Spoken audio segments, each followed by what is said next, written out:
అపెండిక్స్కి stomach పెయిన్కి మధ్యలో ఉన్న difference మీకు తెలియాలి అంటే కంపల్సరీగా ఈ వీడియోని మీరు లాస్ట్ వరకు చూడాల్సి ఉంటుందండి. సో ఫస్ట్ వచ్చేసి ఈ వీడియో స్టార్ట్ అయ్యే ముందు ఎవరికైతే అపెండిక్స్ ఉన్నదో ముందు కామెంట్ చేయండి. సో ఈ వీడియో స్టార్ట్ చేసే ముందు అసలు మనకు అపెండిక్స్ అనేది ఎందుకు వస్తుంది, ఎలా వస్తుంది అంటే మన బాడీలో కొన్ని ఆర్గానిజమ్స్ అనేది ఇంక్రీజ్ అవ్వడం వల్ల మనకు అపెండిక్స్ అనేది వస్తూ ఉంటుంది. సో ఈ ఆర్గానిజమ్స్ అసలు ఎందుకు ఇంక్రీజ్ అవుతాయి అంటే మనం డైలీ తీసుకునే జంక్ ఫుడ్ కావచ్చు, లో ఫైబర్ డైట్ కావచ్చు.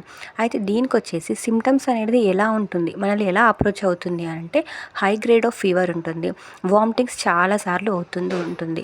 నెక్స్ట్ వచ్చేసి మనకు రైట్ సైడ్లో పెయిన్ అనేది ఎక్కువగా ఉంటుంది. ఈ రైట్ సైడ్ పెయిన్ కూడా నావెల్ సైడ్ నుంచి స్టార్ట్ అయ్యి రైట్ సైడ్కి కింది సైడ్ వెళ్తుందండి. దాన్ని మనము మెక్బర్నీ సైన్ అంటాం. నెక్స్ట్ వచ్చేసి లెఫ్ట్ సైడ్లో మనం పాల్పేట్ చేసినప్పుడు మనకు రైట్ సైడ్లో కూడా స్టమక్ పెయిన్ అనేది ఎక్కువ అవుతూ ఉంటుంది.